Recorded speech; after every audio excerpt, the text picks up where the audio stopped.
Science is the art of creating suitable illusions which the fool believes or argues against, but the wise man enjoys for their beauty or their ingenuity, without being blind to the fact that they are human veils and curtains concealing the abysmal darkness of the unknowable.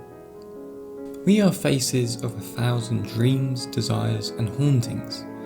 The expressions we make are from the past, present and future within a place living on its own supply of infinite stimuli.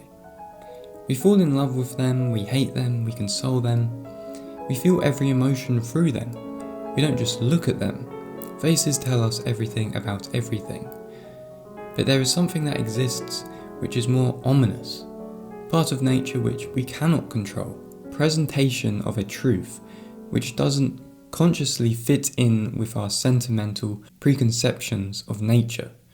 And this is that there is a skull behind every human face which may outlive your soul and stare at nothing but only the dark.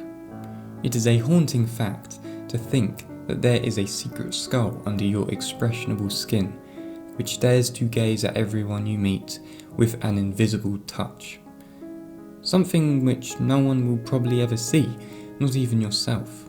But no matter what you do, it will always be there as a reminder that you are to go back to the earth where you belong, to the Chthonian, where nature will use her machines to blast you forth once again. The skull of nature tells us that we are born to die.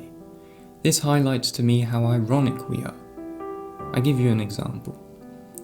A woman looks through a telescope at the night sky. She sees a shooting star and says, "That was so pretty, how beautiful." But little did she know that that meteoroid would crash into a planet similar to the Earth and completely destroy it. Destroy everything that existed on that planet. Well, it's not so beautiful now, is it? The reason we think nature is beautiful, one reason is because we think we are above nature, that we are the observers of nature, using a telescope to observe the night sky. When you go and see a performance, when you observe a spectacle like that shooting star, you will not know the knowledge or the nature needed to perform what you perceived. You will know nothing behind the nature of what it took for that individual or thing to do what they did, to not exactly just perform, but to embody the force of life itself into emotional, perceivable phenomena. Because you are just an observer waiting to be entertained, waiting for nature to entertain the Apollonian king. And the irony lies in the fact of mortality, because soon as nature involves us involuntarily, we don't start to cry aloud screaming about beauty or how beautiful nature is. We are owned by nature, but we don't like to think that we are owned by anything with our Apollonian minds. Instead, we prefer to think that we are free, only to further enslave ourselves twofold to the creation of technology. Now we are free, they speak, but free only to chain ourselves up with the use of our own minds before Mother Nature drags us back down to play spin the wheel for another eternal return. This is the microcosmic illusion or delusion.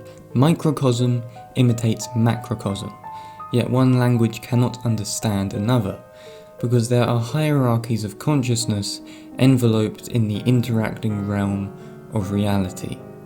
And experience is different to appearance and observation. We can observe the appearances of other microcosmic realities to the extent it allows, but those dialogues that form such motions are built from an architecture which are fully experienced and are not experienced or understood by ourselves. Thus, can we only observe from the shapes which it shows that allow us to give it perspective. But this leading perspective, whatever it may be, is the illusion because we often claim it to be the truth when it is not the whole. Perspective is all we have, but that perspective is a veil in itself which blinds reality with only one perspective. When we look upon a star, a tree, a flower, and call nature beauty, Western man jumps into the illusion of self-detached aesthetics to respond with his detached thinking mind to that which he tries to detach himself from. The Eastern villager, for example, on the other hand, who lives beside an active volcano, for example, understands the churnings of nature and the elusive chains from which we are tied, accepting his skull and breathing mortality, the eternal return that everything is all but one. Modern man is scared of death because he is scared of nature. His fear of death leads to the making of unnatural machines, where man may live immortal but ironically die at the same time, to run away into the clouds with Apollo, the ultimate sacrifice.